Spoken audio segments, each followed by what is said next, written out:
Welcome back to Final Resonance TV and episode number 54 of Van Halen Stories. Today I have with me all the way from Melbourne, Australia, Fleur Thiemeyer is here with me. The fashion icon, the lady who put all the outfits on all the rock stars in the 80s and a little bit of 70s stuff as well. For everybody from Olivia Newton-John to Rod Stewart to Van Halen to the Scorpions, Whitesnake, Motley Crue, Ozzy, Kiss, Billy Squier, right? It just goes on and on. It's an amazing, amazing amount of people that you work with. And that's just like the tippy top of that. So amazing, looking at your stuff. So that it gets rounded, you can throw in Raquel Welch and Liza Minnelli and Bette Midler. So it's not all the boys. What about Dolly Parton too, right? Yeah. I congratulated Nikki, when he told me about it. And I said, oh, she's amazing, isn't she? She's so fabulous. And I wrote a bit about her in the book, which is basically almost done now. Okay. And there was something that Dolly did that nobody in my entire career had ever done. Right. She sent me to the accountants to get the cash before I even started the job. I said, you don't have to do that. She goes, yes, I do. I understand these situations, And she said, you better make sure you get $5 or $8 grand just in case we go a bit crazy, Wow. And it was really, nobody had ever offered me up front. But she was just amazing. You have to read the book to find out what we did on Rodeo Drive. We turned it into Pretty Woman. Wow. So tell me about your book. Just tell everybody about your book and when it's coming and what it's going to be. Well, it's taken a bit of time because circumstances changed around a bit of working, etc. When you do start to read it and you've separated from it for a while, I sort of go, oh, I don't know if I like that. Oh, I don't know if I like that. So when I put notes in my Instagram, what would you like to see in the book? What sort of things would you like to hear? Well, the funniest ones were, we want to hear about the sketches where they hated them, and then we want to hear about the ones that fell apart. And we want to hear about the ones that didn't work. You know what I mean? So, yeah, right. So I've done a bit of everything where in doing these things, I don't presume I'm reading their mind. I have a fairly good sense of perception about them or where they're going or where they think they want to go. Mm-hmm. Because if they're starting out new, like say with Motley Crue, right, where they've just finished the album and they're just standing on their feet, I don't think Nikki had a sense, but it wasn't the clearest of direction.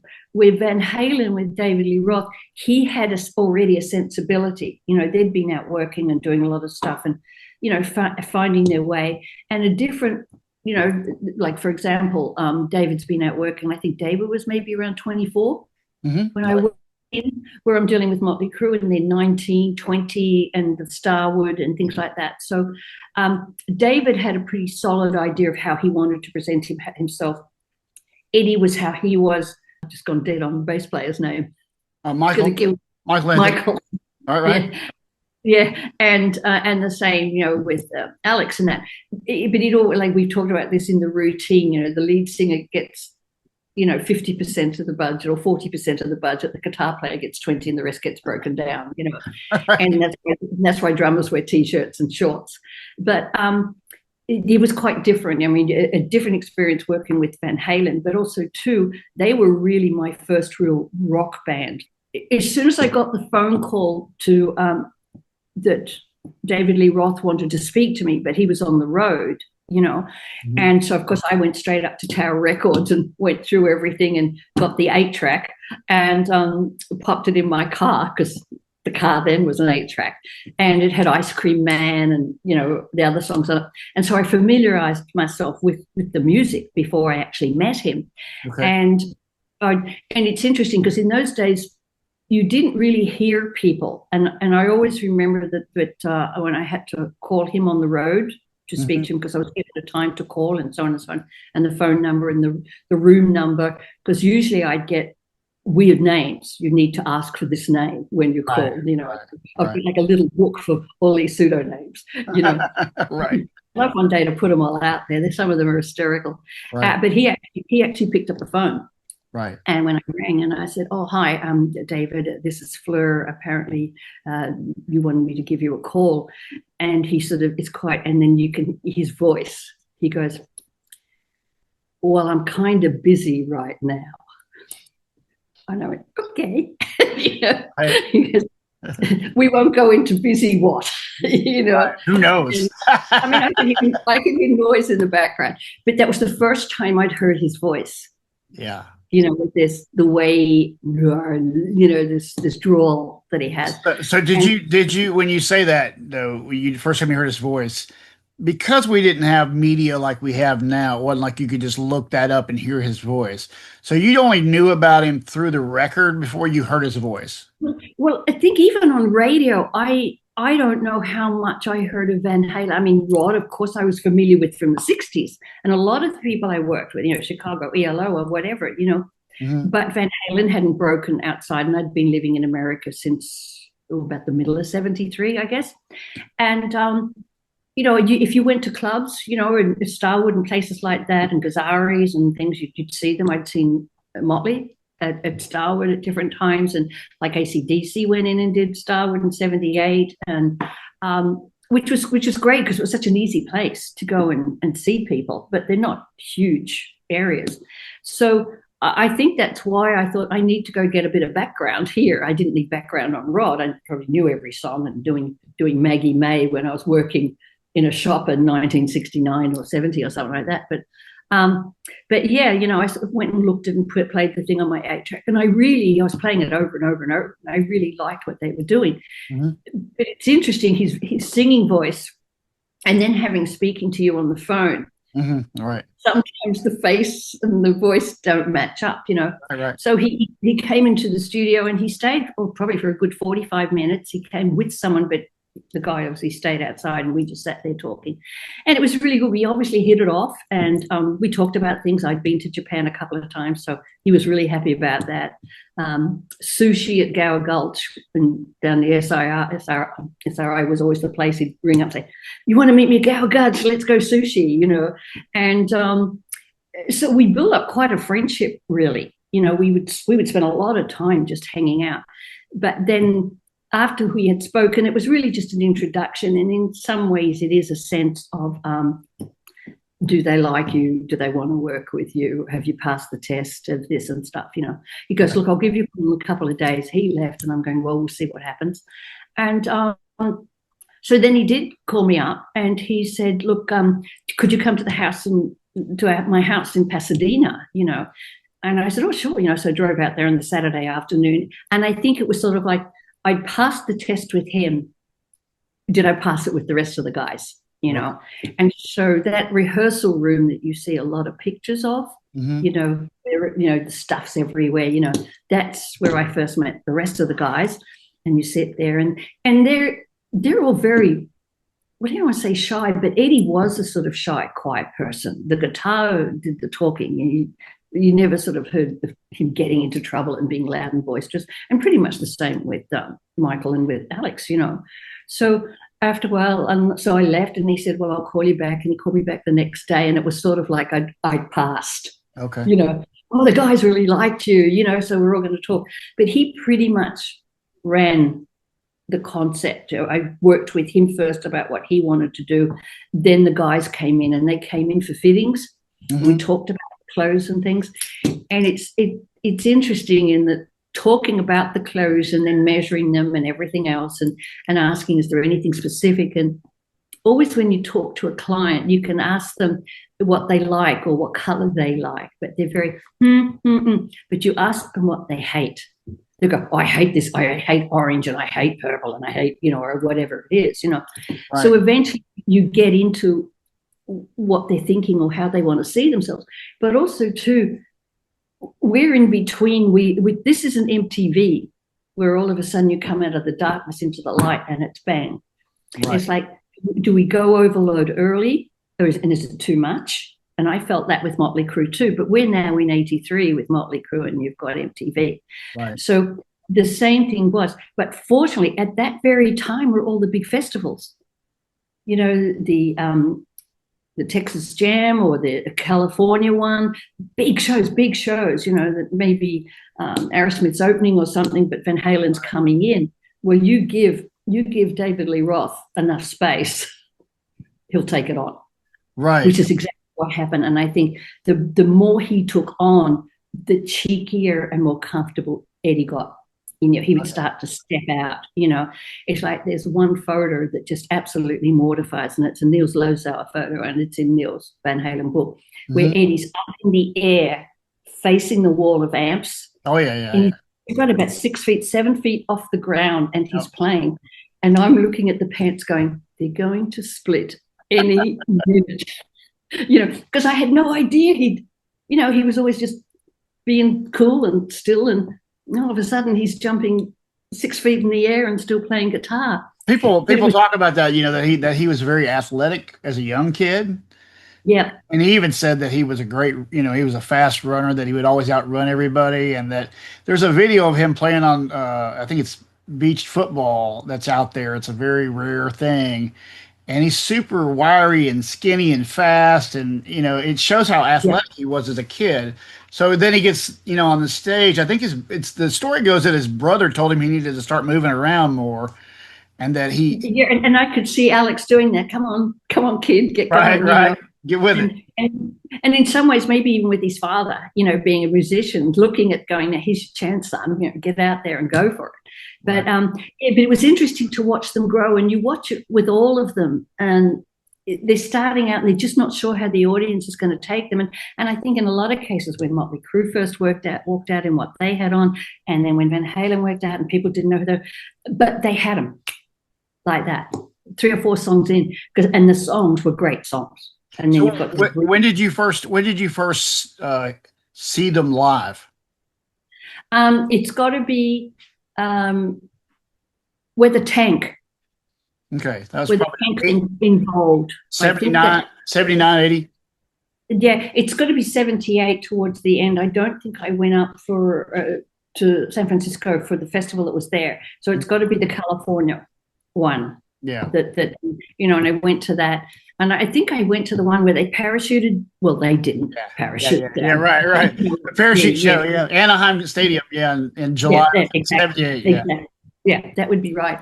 And I think the thing that was very interesting when, there's so many conversations with Dave about, I think, like the thing with the chimpanzee and I'm. Right. So it was always interesting when David would come over and he'd just be a mile a minute with ideas and things like that. And I think the one he never warned me very much of was the chimpanzee. Right. Why don't you tell that story? Because it's a great story. Well, I think he said something about he was going to do this thing, but I didn't really think about it. But then he and Pete Angelis came over to my studio, and he brought the chimpanzee in, and the guy who owned the chimpanzee was there as well. And David said, so this is what I want to do. I want him to be dressed up in whatever I'm wearing, and I'm going to put a blonde wig on him, and he's going to have pants the same as mine, and he's going to have this, and he's going to have that. I said, okay. I said, well, and I said to the owner, I said, do you know how tall he is? And he goes, oh, no, I don't. And David goes, well, measure him. And that, and to me, I know a video was taken that day in the studio, and I'd give anything to find it. I don't know who owns it. I don't know if Peter Angelis has got it or what. So it's just one of those things. So I knelt down on the floor, so I was like similar height to the chimpanzee. So I go to measure him, and I sort of just measure him across the shoulders and sort of measure his arms a little bit. And he's hissing at me, he's spitting at me. Oh, Lord. And then eventually, and David, because David pushing it on, he's waiting for it to become very traumatized, and it's got really pissed off. And David's going, well, don't you know how you measure us? You get our inseam, you put your hand up under a crutch and measure our legs. I'm going, David, I don't think that's necessary. Oh no, but you need to. Well, as soon as I put my hand anywhere near his crutch, the chimpanzee just went ballistic. He would grab my hand and get away. I'd go to do it again. Then he started jumping up and down, and then he starts spitting. And I go, David, this is not fair. He's really, really stressed. He said, well, can you guess? And I said, well, I've been guessing you, and your inseam measurement, and you're this, you're that. So I'll do it with the chimpanzee as well. So we did it all, and it worked. And then they turned up in the limousine, and David was somewhere else. And then the cameras are all there waiting for them to get out of the limo, and the guys will get out, and then in out gets the chimpanzee. dressed like David. So he's brilliant businessman, brilliant. And I think that with David, he had a plan. He knew what he wanted, and he certainly had the musicians, and he certainly had people that would do it. But we're talking 78 when I met him. So he was sort of like a visionary for the look or for the whole thing. Everything. He was a showman, and obviously, and the way that he got up on stage and what he wanted to wear, and but he was easy to work with. I found him easy to work with, but I think that because we both traveled, and I'd been to the places, we talk about Japan and we talk about Kyoto, and we found even ground and things like that. So we spent a lot of time together in when we get into the 80s, and then we've got flippers and the rollerblading, and Tuesday night was blading night with the band in the middle, and everybody would turn up, the guys from Queen except for Freddie and everything else, and that was just amazing. And so what was that? What were you talking about? Rollerblading? I mean, I knew they rollerbladed. I know they rollerbladed in Japan in those photos. You talked about that a little bit, but we also used to, because I lived on Ocean Avenue in Santa Monica. Often ride bicycles to Venice for breakfast or something, and sometimes we'd rollerblade. My girlfriend Linda already, she used to work at the Rainbow on the door for years and years and years. We became really good friends because we were underneath it all, we were quite similar as far as being tough as nuts, of like, don't screw with me, because she could stop anybody getting in there if she didn't think they should. You know what I mean? So it was interesting that we should meet and become such friends out of a massive area. And so anyway, we were talking about, and David said, well, why don't we just go roller skating to Venice Beach? And I'm going, I'm not that good, but he doesn't care. He just grabs you and he drags you. And that's what he used to do at Flippers. He just drag us around, and he said, come on, use your legs, I'm dragging you, So in that way, there were a lot of things. And we'd go out to dinner and chat about different things and just life generally. It was great. And then I think is the night then that I was invited to Eddie's 21st birthday party. Yeah, this is something I want to talk with you about, because this is a thing that Eddie and Van Halen did all the time.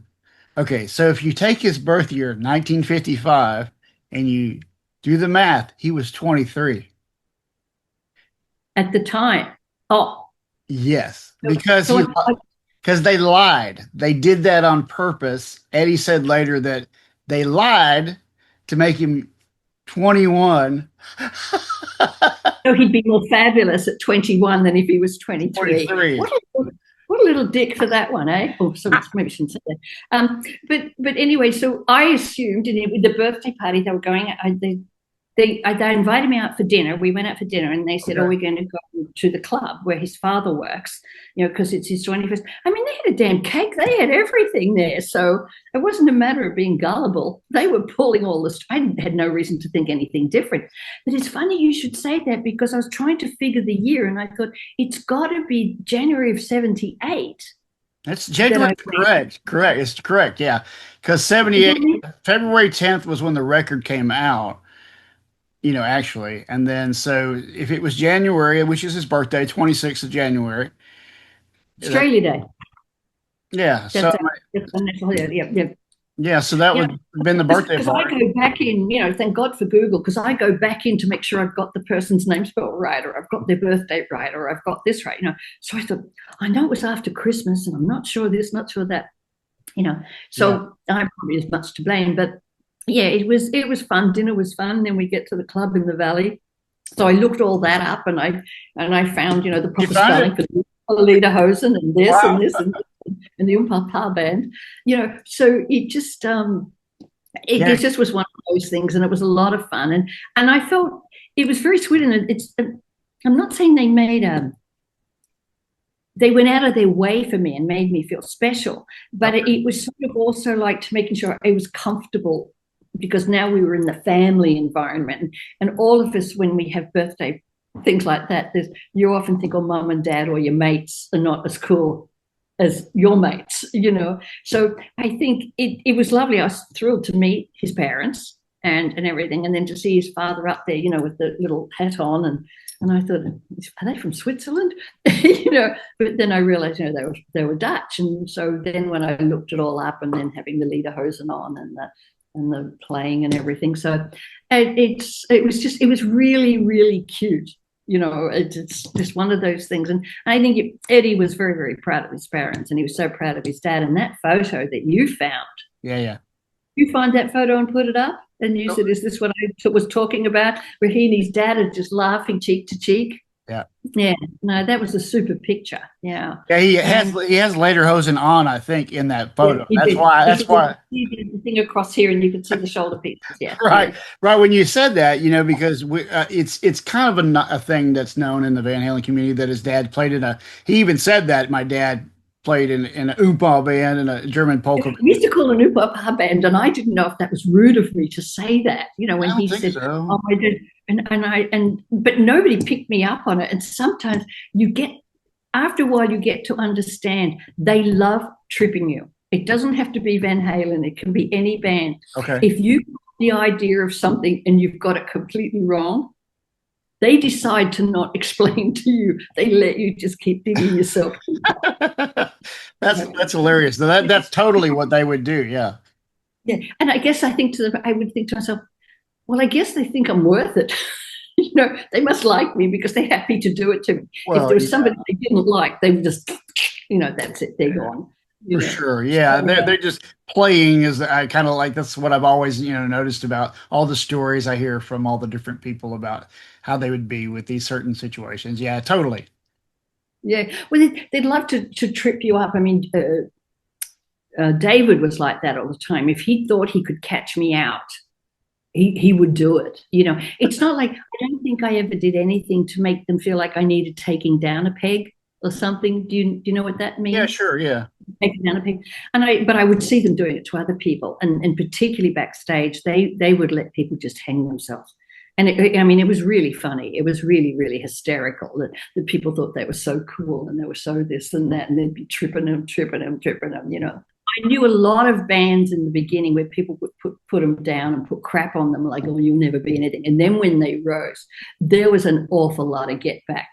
Oh, so much. Oh, yeah. You know that there's a famous story of Gene Simmons, where Gene Yes. Simmons. I don't know if you know this story, but basically the story is that Gene Simmons, when it was Kiss, they invited Eddie and Alex down to the show, and they all go down, but there's no pass for David.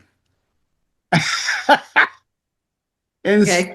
so when it turns around and Gene Simmons goes down to see Van Halen, there's no pass for Gene Simmons. I mean, David would have been in there like a shot, and he would have fired the person who gave him a pass. Right. Do you know what I mean? Right. Vendettas were always pretty strong. If you messed up and put somebody in bad places, you were going to get.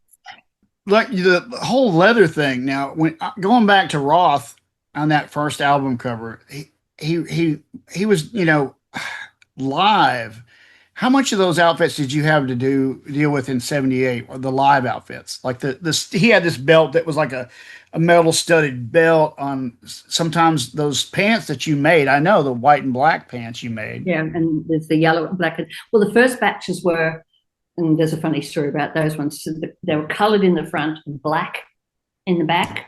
The first ones, we had to put suspenders on them, you know, so they'd stay up because they were just, you know, little lace up fronts, and they only had about that much lacing up in them. What color? What colors are you talking about? What colors? The very early pants that I first did for him before the stripes, Yeah. they were red in the front and black in the back, and then Okay. some they may have been yellow in the front and they were black in the back. Okay. You know, they all had black backs but coloured fronts, and then he had this idea of doing them that we did the stripes. So there was the you know, those things like that. So there was the yellow, there was the white, there was the red. So he went into those, and I mean, they really worked well because you saw his legs more. You saw the movements when he wore the ones prior that just were plain red from, you know, hip to the bottom. You saw him, but once he started moving around in the stripe pants, his movements really stuck out.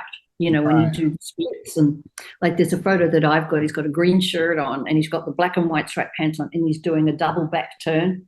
He's almost back over his legs, and he's about this far off the floor on the back with the mic, and his hair is just like this, and it's just one of those photos. That to me is the Eddie photo up against the amps. And that one there of David was just amazing. But it's the sort of thing when you're stitching and sewing those sort of things, you're like this the whole time. Right. But that material was spandex or not? Well, that was the thing, you see, and between the two of them, I happened to, I'm not going to get into the whole story, but I had a really bad horse fall. One of Olivia's horses threw me and I landed on my throat on a fence and ended up in hospital. And they had to put me into blocks and hold my head. I was lucky. The doctor came out after the x-ray and said, you missed your windpipe by 1/2 inch, and I didn't break my neck, which I thought. So anyway, I went out to Olivia's to recuperate, be looked after. And it just happened to be that a friend of Olivia's came to visit and she had Rod with him. And Rod got out of the car and I'm thinking back to being 19, Maggie May in the shop. I thought, holy moly, here comes a rooster. And I was pretty rude and cheeky at him. And he literally turned around and said to me, are you always this rude? And I went, pretty much. You were how old then when you met Rod Stewart? The first time? Oh no, when I met when I was growing up in Melbourne, because we were much more English. So a shop that I was working, which was a very English pop clothes, Twiggy, sort of thing. And that's with the music, because I knew the music, but I was that was 77. July 27 is when I had the horse fall. And so I was 28, 27, okay. 28, okay. Yeah, something like that. Yeah. And so he said, oh, you got to admit it. You know what I mean? Can't hide your age. And so he got out of the car and we came over and we talked, and he was going to go out to dinner that night. And there was a place in Los Angeles called, it was a backgammon club. Mm-hmm. And they were going to, I've just lost the name of the club out of my head. But he asked if I wanted to come, and Liv said, oh yeah, you go. I've got to go somewhere else. So you go out with Rod and that. And so you go out and, I'm thinking, what am I going to wear? What am I going to wear? This sort of thing. And I ended up wearing a black spandex bodysuit. Right. So it was like skin tight all the way up, but it just had little straps and things. And I had a jacket on, which I wasn't going to take my jacket off. And Rod stands up and says, oh, let me take your jacket. As he takes the jackets off of me, he looks at me and he goes, what have you got on? And he's pulling it. He goes, what is that? What is that? Because he had in his mind, he wanted to do this very art, well, a lot to do with Nijinsky. And here's the situation. I'd always been a Nijinsky fan. There was a Russian ballet. Okay. And Erte, who was the guy Erte used to do a lot of the choreography and costume design for these things. I had bought Ertes in my life and they're on the wall, And so as soon as I said, oh, you mean like Nijinsky? And that sold it. It's like the same as me saying I've been to Kyoto for David. As soon as I brought out that I knew what he was talking about. And so he'd been wanting to do this whole thing, but he couldn't do it because the fabric wasn't there. And all of a sudden, I had the fabric on, which is the same reason David Lee Roth tracked me down. He wanted to know what was Rod's clothes made out of. Right. And Rod was wearing, the stretchy pants and everything. So that material in spandex itself, was it something that was around before then, or how did it happen? No, it wasn't. Before that, the only thing you could have bought you could have got your hands on was something like, it was a ballet fabric. For ballet dancers, which is a lot sheer and a lot softer. Okay. This, there was another fabric that also came out of Japan and stuff, but with the spandex, oh God, I'm trying to think what it first came out for. It could have been for ski jackets or something for ski wear. Okay. Things like that. So, because with everything in life is you want to be able to move and do things faster. The clothes have to move with you, like the sneakers have to move with you. Right. And I just read something very quickly. I think Billy Corgan brought it up in his, or somebody did, about the Capezio shoes. Yeah. Now, the Capezio shoes used to always be ballet dancers' shoes. They were very easy to manipulate the feet. It was like having no shoes on at all for toeing, but the toes. Right. And then David started wearing them. Eddie wore them too. Yeah, Eddie. Yeah, and I think that's when he did the ball of his foot. Yeah, when he fell down on the concrete floor and almost cracked the ball of his foot because he didn't have sneakers or anything on. He had Capezios on.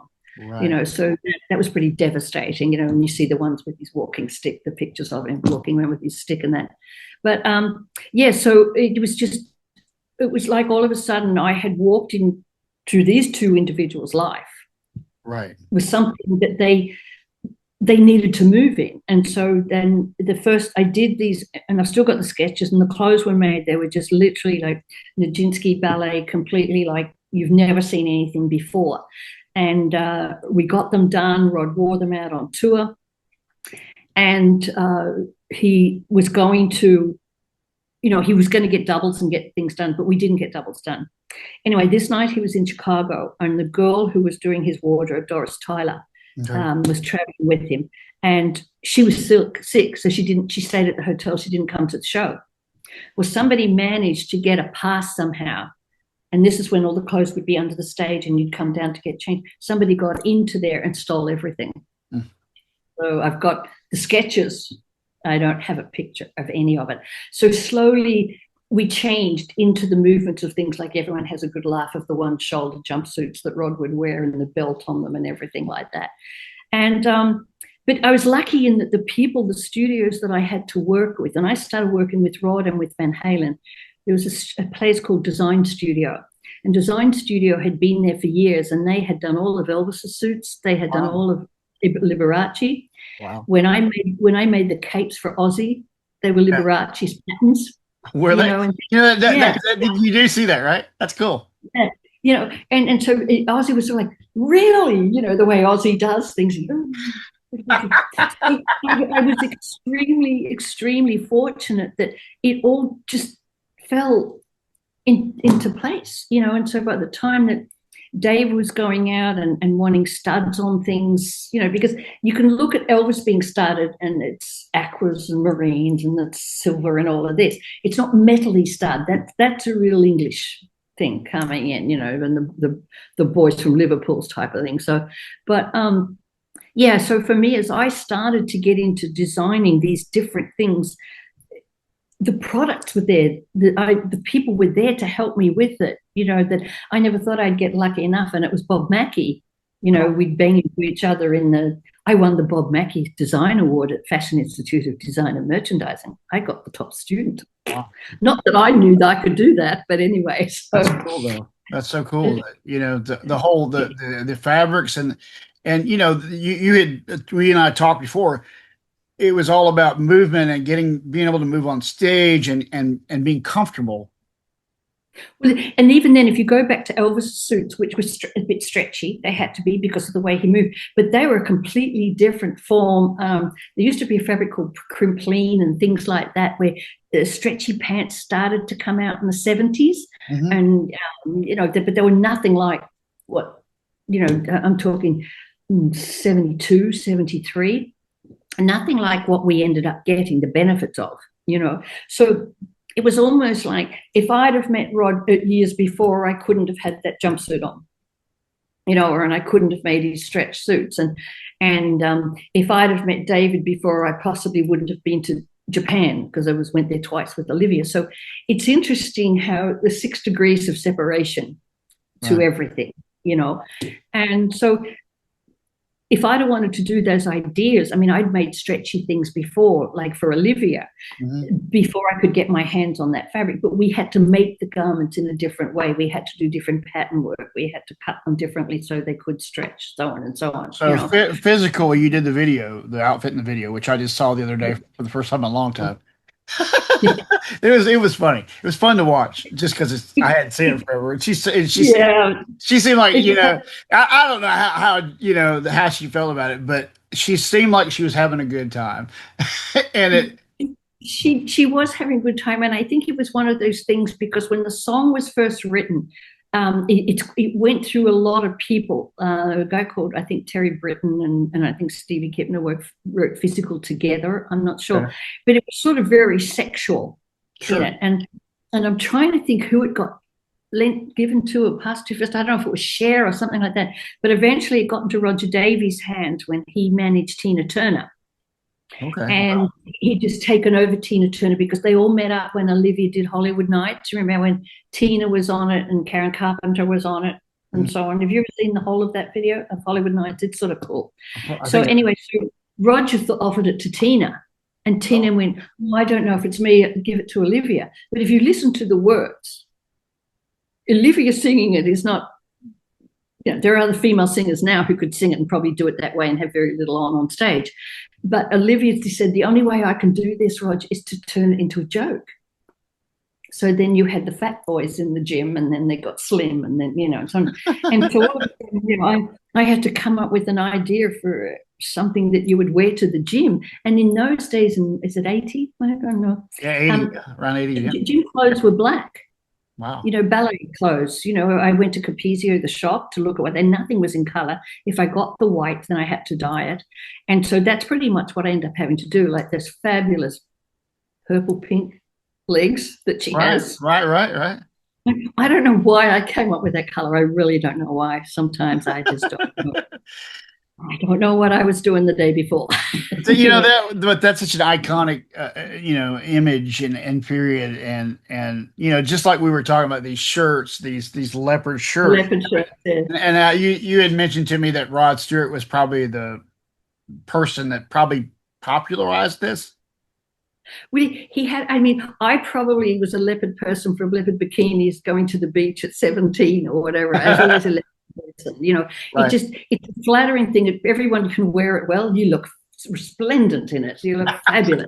Thank you. And, so I probably had it on, and Rod would go, where did you get that? Or where did you get that? And the same thing would happen with David Lee Roth or with Eddie. Like, for example, when I said before about them coming to the studio to be fitted, and I was doing canvases, it's like the fake garment. It's in a crappy piece of canvas. You do it first. Do the measurements. You don't cut straight into the fabric because, God forbid, your budgets are about this big at that time. So, they grew a bit, but after that. And so, I did the canvas, and I just only put one sleeve in the jacket to do the fitting. And Eddie goes, can I have it like this? So you've seen the photo in the yellow jacket where he's only got one sleeve, right? And there's nothing on. I can play guitar so much better, and freedom. So it's funny how things happen, like that he just decided, can I have it just with the one sleeve in it? So I would never sort of said to him. I was amazed he really wanted us fitted a jacket, but once he could only have the one sleeve and he could have his other arm free, he didn't give a damn. Yeah, he was just trying to be comfortable. And, the other thing that he wore was those patch pants. We talked about this. The leather ones. Yeah, Olivia wore those on TV on Midnight Special, right? Yeah. Okay. Olivia had Patchwork jeans on Midnight Special, and that came about. And it's funny, and I hope Tottie Goldsmith won't mind if I say it, but Tottie's is her niece, and she lives out here in Australia. And I was saying when I first started working with Olivia, I just said straight out, you are never wearing those frill neck dresses again if I'm going to work with you. They've got to go. They belong in England, Right. And Toddy laughed really hard. She thought that was hysterical. She said, I can imagine you getting on her about that. So she's doing the Midnight Special. And I said, I think you should wear jeans and just a T-shirt and just, it's a rock show. Get into it. And so I patchwork the jeans, for her. Yeah. And I always remember having, I don't know where the jeans were, but eventually they were part of the package that went up for Olivia's auctions, for Julian's auctions when she did all the dresses. And I hadn't seen them in years. And anyway, I'm sitting there with Olivia's lady called Dana Sharp, who was Olivia's personal and ran her life and everything. They're starting to bid on the jeans. I'm sitting next to Dana. 2,500, 5,000, 10,000, 15,000. Somebody bought them for $50,000. And by that time, I'd almost put my fingernails through Dana's leg. I was just total shock. And I have no idea who bought them, because some people actually auction stuff bought them but gave them back to her to re-auction again. I remember that. I remember somebody did. The TV or something did that, didn't it? Yeah. And so, but it's funny how it can take the littlest thing, and it's the same with me. If I'll see something and I go, God, that would look great if I could do that and work that into a jacket. But growing up at home, I grew up with Britannica, encyclopedias around me and National Geographic around me and all these sort of things. And so, and my father was a brilliant artist, not by planning. He was a musician as well, but he was in the Second World War, and he was in Gaza. And then then he went to New Guinea, where they went on anti-aircraft, because that's when the Japanese were coming across to bomb Darwin. There's a film called Australia with Nicole Kidman and Hugh Jackman called Australia. Yeah. All history of the Japanese bombing the northern part of Australia. Mm. And so anyway, when my father was there, he used to paint a lot. So he's got sketches and sketches and sketches of the Sphinx, of this, of that, whatever. And then there's sketches of they've shot the Japanese plane down, and there it is, it's hit the dirt. And he's done a drawing and painted it with the big black bomber with the flames jumping out of it, you know. And when you start looking at things like that when you're about 5 or 6, the mind starts to wander, you know. So I very much became a person who did a lot by their eyes, all visual, you know. But as far as becoming a costume designer, I was not the girl at 13 or 14 who was drawing pretty pictures. Right. I was going to say about your sketches that you've done. All these, I've seen some of them on your Instagram. Is this something that's going to be in your book that you'll be able to look at? Yeah, there'll be some in that. Excuse me. What I'm wanting to do, the book is sort of a biography, but it's also about working with the bands and how things come about and what they think and how they feel. Because that was the thing that a lot of the kids wrote into my Instagrams, you know, the backstories, the silly things, like, you know, when they get to read about the chimpanzee or the this and the that, and if they were a Van Halen fan, or, you know, the conversation of why does Eddie only have one sleeve in his jacket, or, you know, it depends who they are and how Olivia's clothes came about, or how Rod's clothes came about, or how the lace bodysuit I did for Raquel Welch, you know, for a Friesenet commercial. How there's something always that once you've met them, you walk out the room, and I think it's probably like with songwriters as well. There's something that they see or something they feel, or that the song starts and it goes round and round and round, and they go home and they scribble on a piece of paper. And that's me. I'm scribbling on a piece of paper, or I'm wanting to look it up, or if I'm going back in time, you know, because I studied European history, American history, art and architecture, everything. Because I just wanted to see. And it's funny how all of a sudden in your brain will go, that's that thing, you know. And I think that there's quite a big similarity in songwriters. Sure. And where that idea comes from. It can be somebody says a word, or they're in a shop and they hear a conversation. Somebody says, oh, yeah, whatever, and their mind goes. And it's the same with me. It's visually, it's all around me. You can't ignore it. It's what I decide to do with it. And providing that what I'm thinking of doing is what the artist is thinking, you know, trying to get. Roth, you know, Roth and you had a very similar, the way you just described that whole process of your creative process. You know, you both had a huge vocabulary in many different areas. Okay, so when you're creating, you're pulling from all these different things, and like Roth with his Japanese. Exactly. And his karate and his kicks and his everything. Yeah, he's really all that stuff's working into the songs. You know, we're hearing it in an audio version. Yeah, and you're doing your thing with your outfits. You know, this is the thing about you and all your outfits. It's something that permeated culture. You know, all the outfits influence so many different things fashion wise through all of our generations. We saw, like I was telling you the last time we talked, that, you know, even MTV had these prints on their logo. You know, it was animal print. It was a thing. It was part of the whole culture. Oh yeah, it was. And I think too that the concept of taking logos and everything else, that you look at the merchandising factor. Sure. That has come on, you know, and particularly the metal bands, you know, the money they make from T-shirts, because if it's black, but if it's got the band name on it, or it's got this, or if it's got that, I remember that. Yeah. Oh yeah. That's an original. I just got this. That's an original from the 80s. The Van Halen. Is it the Van Halen flying V thing? Whatever. Yeah, this is an original. Somebody's had stuff somewhere for years and years. Oh, that's cool to have. I don't think I have. Yeah, and Van Halen had they were very good about merchandising. You know, that was a big thing with everything they did. Yeah, David would I mean, he's sort of a bit of the captain of the ship. It's like with Nicky with Motley, and when you get bands, there is always somebody who's a bit of the figurehead, who then you've got to get everybody else to go with it. You know, decisions, even though managers think they can make the decisions, it doesn't work that way. It comes literally from the band themselves, you know.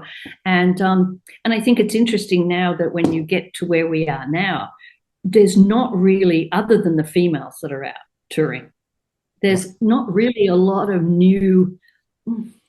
I mean, admittedly, the Rat's back out, which is great to see Stephen and Warren together. And, you know, and there's people that I stay in touch with, you know, my DMs are sort of like these sort of people in them. And they're out doing it. And it's interesting that the fan base still wants 1980s in front of them. Why do you think that is a thing still? I don't know. Maybe they've gone through from COVID, you know, to whatever that is, that shut down, closed out, things got bland. You know, I think they need the noise.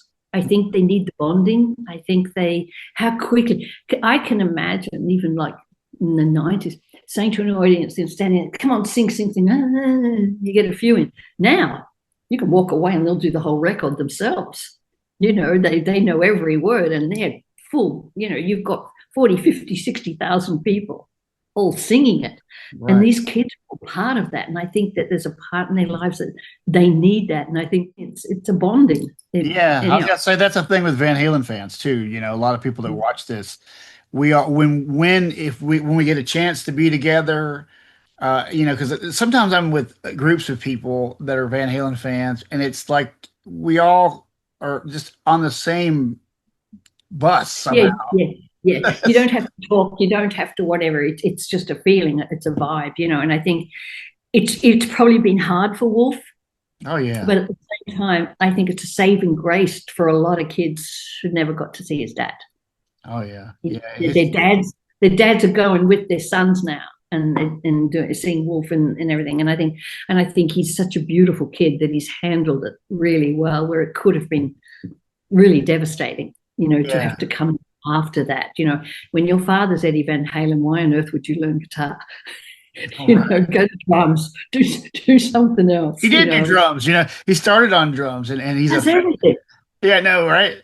It's amazing how talented, you know, and I met Wolfgang and he just seems like so well adjusted, and he also has like a real appreciation for the history of the band. He knows so much about it, which even as his son would have to tell, you know, Ed's son would have to tell. Exactly. You know, and I love the fact that he goes, pop there, that's for you, you know, more European being than dad or father to pop, you know. Right. And I think for Alex it's probably been a hard shift too, you know, and being there for Wolf and stuff. So it's great to see, but it's great to see the kids get that same mutual respect. Mm-hmm. And I think what's interesting, these kids are not growing up on MTV.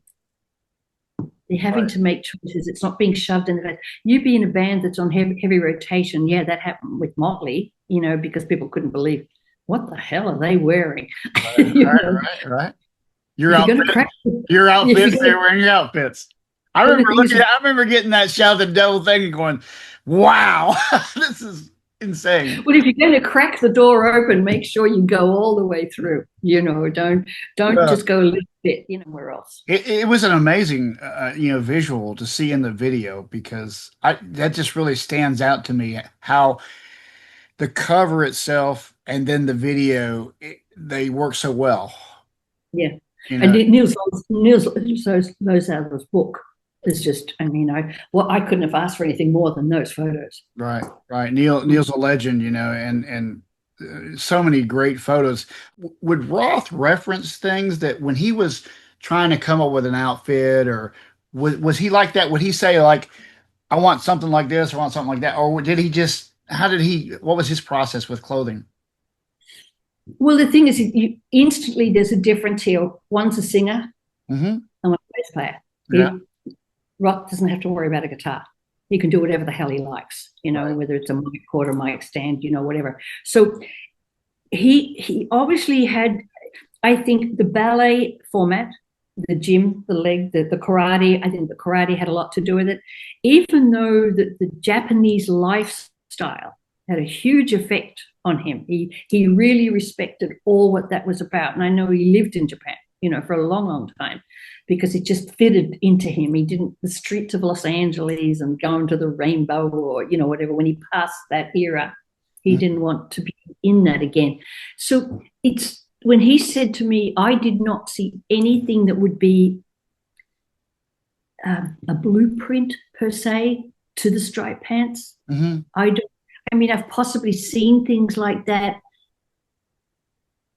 I just answered my own pet question because the picture came into my head. An old Nijinsky ballet. Okay. Yeah. Where I was thinking Nijinsky with Roth had that thing. Although the clothes that I did for Rod never were seen on I have not one photo of it. They were seen and worn, but they wouldn't have got to where David would have ever seen any of that on stage to get a sensibility to something. And those things that I was doing for Rod, they were just all black and white.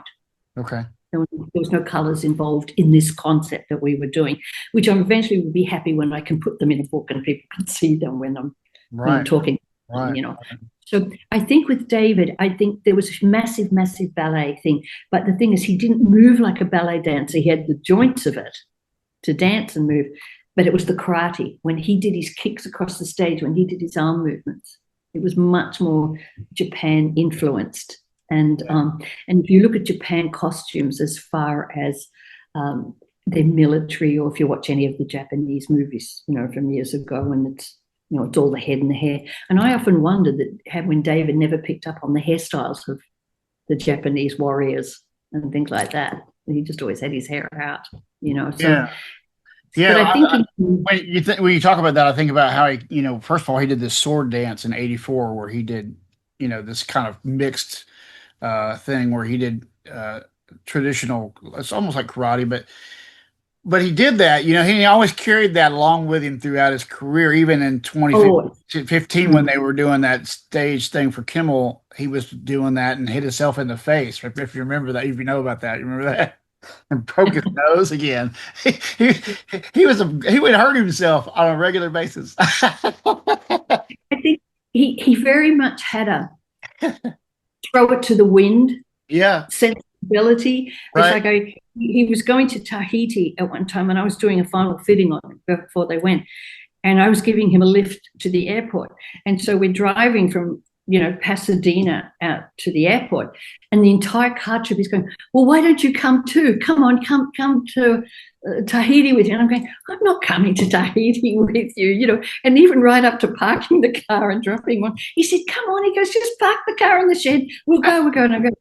And the very funny thing of all was that when he got to Tahiti, there were some girls on the beach there, obviously, and he was listening to them speaking, and he said, oh, you sound like a girl who designed my clothes. And they turned around and they said, oh, do you mean Fleur? Really? Wow. They were huge Olivia Newton-John fans. Oh, wow. Okay. We're talking 70, 78. Do you know what I mean? Yeah, sure. And then Greece has come along.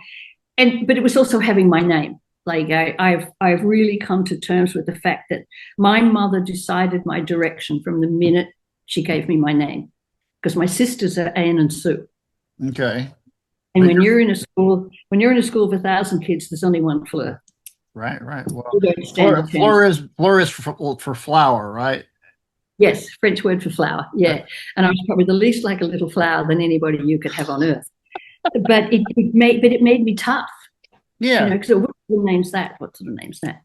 So it built my personality as well. I couldn't help that I stood out. I didn't ask to, but the name made me stand out. So therefore I had to be very wary of where, what, how, and when, And just a quick story then with David. I don't know if we told it before. When I sent my first invoice to David, like Americans had a terrible time trying to say Thiemeyer and Fleur, and they'd say Fleur, and they'd spell it all wrong and stuff, And so I decided, look, I'm sick of this. So I did on on the invoice, I put Fleur, Fleur, and then I went T apostrophe Meyer. So you go Thiemeyer. Mm-hmm. Because I hated, like in class, or you got called up for something. When this teacher's trying to do the roll call for the first time ever. And wrong every time. And I sent him the invoice. And anyway, I got a phone call the next day. And he goes, this isn't good enough. I went, oh, what have I done wrong? He goes, you don't change your name and how you spell it for anybody. They learn to say it. They learn to recognize it. He said, you send me an invoice again, your name spelled like that, I ain't paying it. Oh, wow. So he just he said, no, your name is your name. That's what you are. That's who you are, And it was similar, but in a different way when I met the Scorpions and I went to meet them at the Four Seasons Hotel and come and you say hello and they go, your name, you've got a German last name. And I said, yeah. And they go, and you got a French first name. And he goes, what's your heritage? And I said, well, my great-great-grandfather came from Hanover. Okay, they just went. Yeah, their hometown. That's where they're from. That's right. And they said, what did he do? I said, well, he had like a publican house. And this is way back when it was all states. Germany was all mixed states, way back. Okay. And they were talking about this pub and they go, Fleur, it's still there. And I went, are you kidding me? Wow. So it's really interesting when you start working with people, you find a familiar thing that you just talk about, and so straight away I was adopted by the Scorpions. They were ecstatic that I had German blood in me, and things like that. So that's amazing. I love the work you did with them in the 90s. There's some beautiful outfits you did with them. You worked with Kiss during the Lick It Up and Animalize era, right? Right. Yeah. I know. Lick It Up is not a favorite. But did you do Animalize? Yeah. Okay. So and I was watching the other day with somebody had put it up where Paul's got the lime green coat on. He's dancing around. They're the videos we shot in London. And Tears are falling. Tears are falling. Right. Tears are falling. I just saw. He was just in his element. He was. He could dance around. He had sneakers on. He could do what he wanted. So I thought that was funny about that because I was looking at what Gene was wearing too, and Gene was more leather, right? It was like Gene didn't want to go too far, and I remember once he said he felt like a red beaded top he had on. He felt like there's an actress in one of the TV series or something. He felt, well, take it off and just put your t-shirt on, things like that. So. But it was interesting how they, grew and changed so much. But that was an interesting phone call by their manager, Marks. He sort of rang up and said, I'd like you to come in and talk about. And that's when I'd met Gene before. We'd been to each other at the Comedy Store. I was there one night with Roger Taylor from Queen, and Gene was going into, but Gene had on the Groucho masks. Remember how he used to always wear the Groucho mask because they never showed their faces. Right. So I didn't really know what he looked like, and I was introduced to him there, and we ended up being on the same plane, and we got off at LAX, and he came over to me and he goes, excuse me, but what do you do? I said, I'm a costume designer. He goes, I've got some leather pants that need fixing. Oh, really? Wow. And then you become friends or whatever, and then you get a phone call later on, and so on and so on. So did he tell you that he discovered Van Halen? Oh yes. I knew, I was aware of that because David had mentioned that, and also I think he paid for their first. He did like CD or something, didn't he? Because he used to nip down to Starwood. He flew him to New York. Yeah, flew him to New York. I think that. Other than Ed coming over and the family coming over on the boat and being in New York for a short period, that's the only time that I think the first time they left California was to go to New York for that. Yeah. And then when they went on their first tour. Can you imagine Eddie Van Halen going, Gene Simmons wants to produce us, because Gene's so tall and Eddie, so everything, David, on the other hand, would have been totally. It would have been a competition. Oh yeah, for sure. Like I said that story a while ago about that. I want to ask you about this because somebody actually read this interview I told you about with Kim Fowley. I listened to this interview. The Runaways, yeah. Right, Kim Fowley. He's in this interview and he mentions you and Olivia Newton-John together at the Forum I'm not sure what year you were there to see Van Halen together. Yeah. You and Yeah. Olivia. This is I'd probably carted Olivia along. I said, you need an education. Come on. You know. so. Do you remember anything about that meeting? Hanging out with Oh, them? yeah. And Kim Fowley, I remember meeting him and Rodney Bingenheimer with the Runaways, Yeah. because I mean, the 6 degrees of separation. There was a gentleman by the name of Michael Lloyd. Michael Lloyd at 16 was once so early was one of the biggest producers. He produced a lot of track stuff inside for people who couldn't, really do it. He ended up being the producer that my ex-husband was in. It was a band called Cotton Lloyd and Kipner. And so it was Stevie Kipner who wrote Physical and so many songs, and Michael Lloyd. And Michael also did Sean Cassidy and produced all of those. So that's when we got into 77. I started getting Sean Cassidy, Leif Garrett, Andy Gibb, coming in from these producers and music and things. And so Michael Lloyd was going to be involved with producing the Runaways. Okay. And so that's when I there. So, I met Lita and I met the girls then, and Lita and I, had a giggle years later when we're back together working and everything, And I think in some ways, I was sort of like the, oh God, how can I put it? These were very young girls. I would have been 25, 26, we're about 16. So I think I became the warden, in the sense of, and because Kim, he's extreme at the best of times. He's just over the top. But I think Michael Lloyd sort of brought me in on it, thinking, well, it should be good there for the girls, to be somebody for the girls to look after them, So it was quite funny. So it's interesting when I say about the 6 degrees of separation, though, because we met certain times, like say we're in the early 70s, and then it turns around, and then I'm back with Lita, back with Sharon, back with Ozzy, back with. It's all just one. That's so cool though, to have that kind of career and that kind of all those different things. You later married Mike Tramp.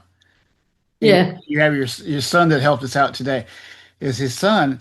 So there's a story that we kind of brushed on about Mike. And you, first of all, he was in Spain, I think it was, you told me, when Van Halen came over. He met Van Halen when they landed. And then he had to take him around or something, right? Yeah. No, it was really funny because I'd been working with Van Halen. They were flying to Spain to do a show. And Michael was living in Spain with a band at that time, because he was singing and doing since he was 14, 15, things like that. So the band had moved to Spain. And it was funny because years later I came across these photos. Yeah. And there he is. Like, well, that's idiot. Michael, but the same thing happened with Leif Garrett. When we were somewhere and Leif turned up, and they knew each other because Leif had been in Spain when Michael was in Spain. Wow. So it just really strange. That's so wild because Mike's talked about it on different interviews, and he loved Van Halen, and apparently he just got this opportunity to be with them, and he wanted to be David Lee Roth. No question. No question. I think that was the only reason he hunted me down, and it's funny because I'd gone to see U2 with Linda, and we'd come back with that we're starving, we'll get something to eat at the Rainbow. Michael was with Mitch Perry. Guitar player, and I apparently walked in, and Michael recognized me because in those days you used to get a lot of the pop stuff going to the German and the European magazines. So he'd recognize me in a photo with Leif. At some right. Well, it probably was Grease premiere, something like that, because this was 87 when I met Michael. And so he literally stood up and came over and talked to me. And we're sitting there eating, and Linda's like, "Excuse me, could you go away?" Like this, because I know I need to talk to her. I need to talk to her. This every Danish accent, And I thought, geez, he thinks he's pretty smart ass, isn't he? And I said, well, I don't have time to talk to you right now. Here's my phone number. Call me next week. And they were finishing off the album with Michael Wagner, who knew from way back.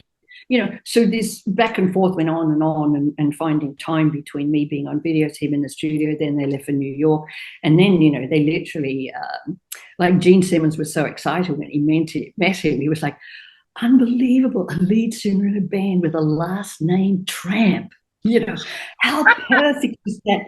Because Gene's always into that stuff. He's always into the I think he was going to the call. monk. He was trying to call Van Halen Daddy Longlegs or something like that. It's just really strange how it all goes around in circles. But then eventually I was surprised because they'd done the album and we'd done the video in the June or September or whatever of 1987. But MTV and the record company didn't release it until January, February of 88. Yeah, And I couldn't understand that. And it just went screaming up the charts. Wait. totally. Yeah. But they sort of went out with Ace Frehley, and then they went out AC/DC. They went out with James, with Kiss. There was like, they were getting pumped. And I thought that the demand was because the video was on and the kids were onto it. But the kids were turning up at the concert and didn't know them, Mm-hmm. And I thought, I didn't realize that there was such a time frame between when we shot the video down in the Village in New York. Mm-hmm. Why was it held up till February of 88? Mm-hmm. Because this was June, July of 87. So Yeah. that's a long time to hold off on a product. Yeah, that's the same thing that happened to Van Halen though. They were signed later, like in '77. It took till February of '78 for that to materialize. Yeah, And because it was 78 when I got the phone call, I think is maybe the middle of the year, something like yeah, that. they actually kind of like, from what I understand, they slowed down on the gigs around town. Well, that was all. Yeah, they pulled back. They pulled back. Yeah, a little bit. And they went through a thing of changing management. Yeah. When they were with Marshall Burrow. Yeah, Marshall Burrow. Yeah. Yeah, Yeah, that's a great story, but I'm not telling it. You'll have to read the book. I can't wait for that one because I knew Noel Monk a little bit. Their road manager and then their later manager, but yeah, those guys they're wild, man. And one of the things you mentioned to me before was that Edwards jumps. We were talking about the commonality between Pete Townsend and Edwards jumps, and how I never thought of side kicks, the aerial kicks. Yeah. I never thought of that until you told me that. But yeah, that makes a lot of sense that Edward might. They were big Who fans. We know that. Oh yeah, but you can see that. I mean, you can see you get someone like Roger Daltrey, what a killer front guy, and what a voice, And then you've got Pete Townsend. I mean, what a band of characters. And then you look at the bass player who's just Right. and you couldn't add much more. And it's funny, bass players are that. Look at Michael Anthony, look at John Entwistle. You could go on and on. There are certain carriages and characters that fit into. There's the lead singer, there's the guitar player, and I was telling somebody that too. I said, and that's how the budgets worked. Lead singer got most, guitar fought for some, drummer got shorts, and bass player said, "What the fuck?" I'll wear anything. Did Edward care about clothing much, or did you feel like he did? He didn't really. I think he got a kick out of it when I started doing the pants and things a bit different, and then the jackets with one sleeve, because he's very quiet, he's very mild-mannered, So when people would come up and talk to him about something he had on, it was sort of like, "Oh, that's nice," And it's interesting, as an athlete, he's used to getting attention via a talent. The running, everyone looking up to him and everything. And there's a shyness that comes, like you don't see very often a swimmer who's won every Olympics being, hey, look at me. They're often very subdued with their talent. Musicians are the only ones who yell loud, in that sense. Other people. So Eddie would have got a lot of attention with the races. It's like, for example, and you may not know, Doug Aldrich's daughter, Ruby. I know who Doug is. Yeah. Ruby is a talent. She just was in the Junior Olympics. Oh wow! She's a runner. She's a killer. And so I was DMing back and forth about the athletes with Doug, and he gave me Ruby's Instagram and things like that. And so I started chatting to her, and there was one thing. There was a picture of her. She was in a city with Doug, and she was running along a cobblestone street in almost like Crocs shoes. Well, cobblestone streets are dangerous at the best of time. And I sent her in Instagram, I sent her a DM saying, "Don't you ever run up a cobblestone street in Crocs again. If you rip your ankles out, that'll be the end of it. Trust me, I've been there, And so we started talking about, strapping our ankles up and arnica on them. And then I said to Doug, you start taking care of her. She's a champion. And when you watch her play soccer, she's always the one getting the goal. She's got that ball and she's going in. She's a killer. And so there's a shyness in when you achieve something that's more personal and Mm. it comes out to you from the bottom of your heart, it's very physical, and people admire you for it. It's a different personality that comes out of that than the person who stands up and overwhelms themselves. So Eddie, I think, got a lot of people pat him on the back and saying, "Oh, that was good," when he was in high school or what with athletics. And then he started playing guitar, and I think that same personality played the guitar. That very calm, very quiet person. But over time, he got to where, oh no, I like jumping up and sticking my legs in the air, or I like doing this, or I like doing that. But if you watch them, it took a while for him to, Tommy Lee's the only person I've ever known that got straight onto the drums and was a maniac. It never built up from slow. It just went straight into maniac status. Yeah. That's why you were mentioning his daughter being a runner. You know that Ark Van Halen, Alex's son, is a runner, and Oh, I didn't know that, but my friend probably Lori, picking up from where Eddie was or something. I don't know. Maybe he's seen Eddie's cups or awards. I don't know, but Arik, he was in an What a event. great He was in a Wolf and Ark. What great names. Yeah, he was in an event, and the girl that was on my channel, Lori Tucker, she was in the Hot for Teacher video. She was the detention teacher in that video, Oh, yes, yes, and yes. so she just happened to be there, and she saw his name on a name tag, and she says, "I was in jail with your father," in the video. That's hysterical. No, that's cool. So That's yeah, cool. she told me he was a runner and apparently pretty accomplished. Because I can see that in his body, and in his legs and things like that. Yeah. That it's that framework of a runner. Right. The we talked about this before. You saw a lot of people like Olivia. I guess Rod was a pretty big star when you met him, but you saw the Van Halen brothers and David Lee Roth. You saw them go from like these kids that didn't have just barely just starting to be superstars, and then of course you, like we said, you were with Olivia and John. Olivia by this point had been in Greece, and then she's back there with you at Van Halen. So you saw them go this huge arc. What did you notice about the changes for them? One of the things with Olivia, I grew up when she would be on television singing in a thing called Bandstand, and she would have been about 16, and those sort of artists just didn't appeal to me. I was already, I was an Easy Beats fan, and I was a this fan, and I was a rock fan already, and I remember going to see the Beatles in '84 at the Festival Hall, and I couldn't wait till Deep Purple came in, and the Who came in, and the Small Faces came in, so with Olivia, we're oil and water in a sense. There's the songs that she sang and the way that she wanted to dress, and I couldn't change the songs, but I was determined to change the dress. So it just, I look, hey, I'll admit it to it. I'm bipolar. I've got 80% manic to 20% get out of my face, and my perception and everything, I would just tune into the person.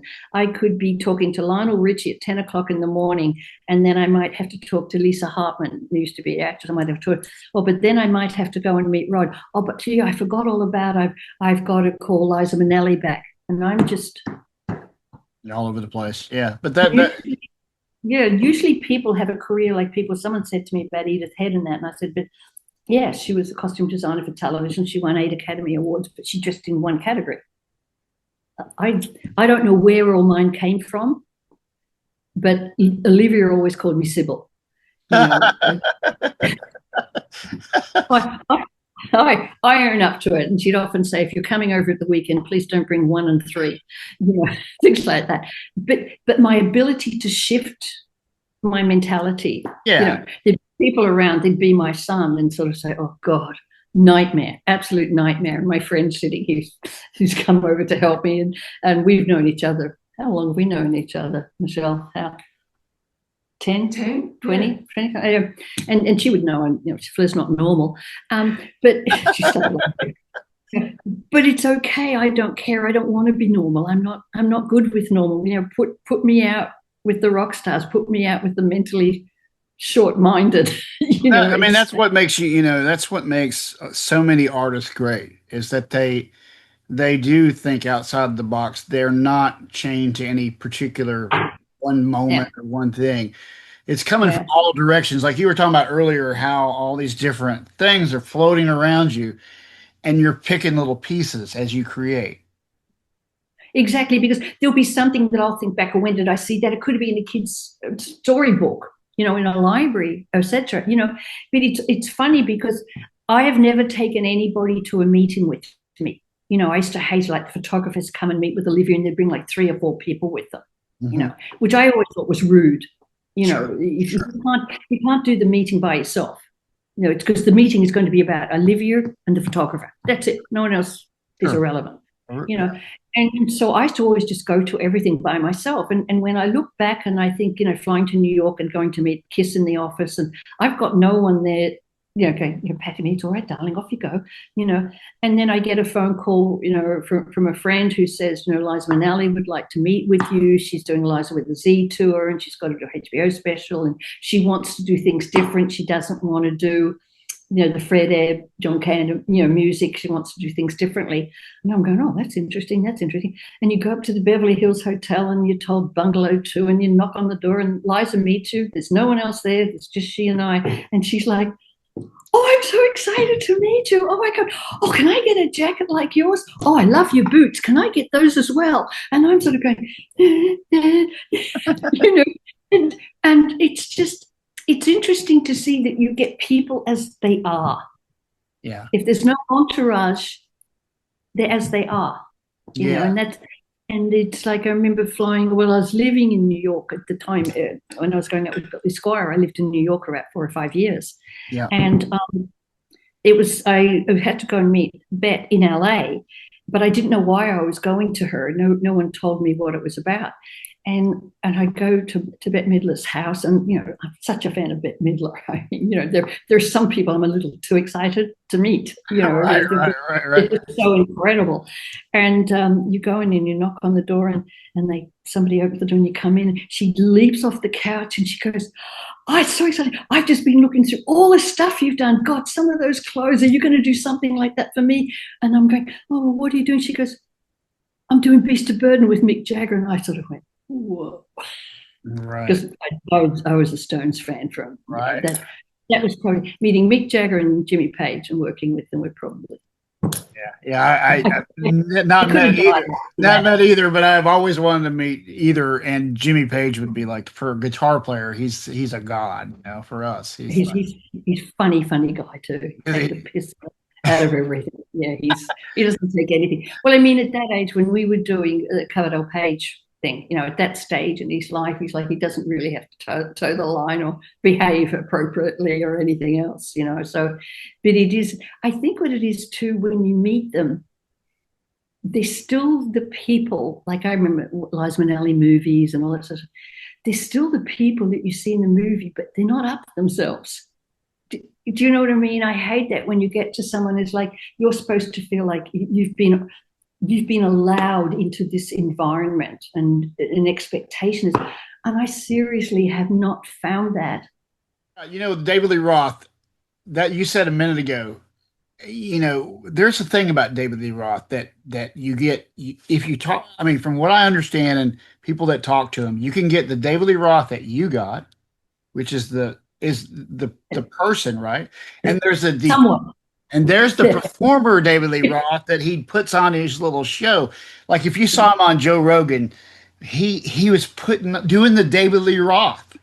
Because he knows that's what people want to see, and I mean, there's so many things I've written about in the book about things like that when you're dealing with people. And, they would be, Rod and I would have trick words, and David and I would have trick words, and I might be in the backstage area or something, and there's too many people there, and they'd sort of give a nod, and I'd come over and just stand next to them, and I'd say, "Yes, Mr. Stewart," and he would, and he'd say, "Oh, did you need me?" And I go, "Oh, well, I do need to talk to you about something before you leave tonight." And he would immediately say, "I'm really sorry, but I need to talk to Fleur so I can let her go home and get my work done tomorrow."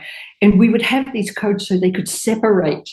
Right. Because when they not Rod, but see, David would walk into a room with the swagger and the this and the that, because that's what people wanted to see. But at the same time, he's stone cold sober and he's perfectly fine. And I would do the same thing. And I swear to God, we wouldn't have moved 5 feet from the people he's been doing this with. And we get around the corner and he's straight up. He's just, no, what do you need? What do you want me to do this? Wow. And I understand it, but people also, I can remember being backstage and people they'd be invited. I don't know how well they knew Rod, and Rod would be busy talking to somebody, and you'd get this fool standing in the corner going, hey, Rod, hey, Rod. Rod would just go deaf. Instead of walking up or being polite, they backstage people who get passes. It's like what Angus said, I'll get them back. I'll piss in their drinks. That's wild. Yeah, I could see. But that what you just said was the thing that I've always known. Well, I had Michael Starr on, and Michael, he almost just the guy who does the crazy band, the Steel Panther. Yeah, Steel Panther. He's so much like David Lee Roth that David Lee Roth says, "You do me better than I do myself." To him, right? I've never gone to see them because I don't know that. There was one stage talking about me working with them or something. Oh yeah, and they've here, and I never got to see them. But I think I probably would have found it hard if he'd have walked into the room with that, hey, how's it going? I would have just lost it. No, no, he's not like that. But he mentioned to me in my interview with him that he had the two Roth encounters. The performer Roth, and then one time he was supposed to do this thing with Steve Vai where they were going to do the David Lee Roth band that had with Steve Vai and Billy Sheehan. Right? Yeah. They were going to do a one-off club show in Hollywood, but then David showed up. What? and Michael was supposed to sing it, but David actually showed up. And so he walks in and then he says, I had this normal conversation with David Lee Roth, not like the other time that I talked to him when it was this performance. Yeah. But he really had that sense about the character, like when people are acting roles. Okay. But at the same time, he still had the hugest belief in the band and the songs and Eddie and the talent, But he was very, very aware of the public. Right. And that public image and so on. And in some ways, it's true. People pay to go to a show and what they're paying now. And I don't think anyone would find it funny anymore when somebody got really drunk and walked out on stage, and we've seen it in the past. Sure. Lord, have we seen it, Right. Yeah. And I just think there's a reality now that the kids are worth more. The audience is worth more. And particularly when you look at, if you're paying $400 for a ticket to go to a show and you're up in the gods somewhere, Well, I appreciate you coming on. I don't want to keep you all night. Time for you to breakfast, isn't it? Almost, yeah, but I'm going to bed. I got a show tomorrow or today, later. Oh, okay. Oh, well, you might need some sleep, but maybe it'll be a really good show. They're always It good. will be. Well, it's a 9 o'clock start, so I got plenty of time. It's all good. So you've got plenty of time.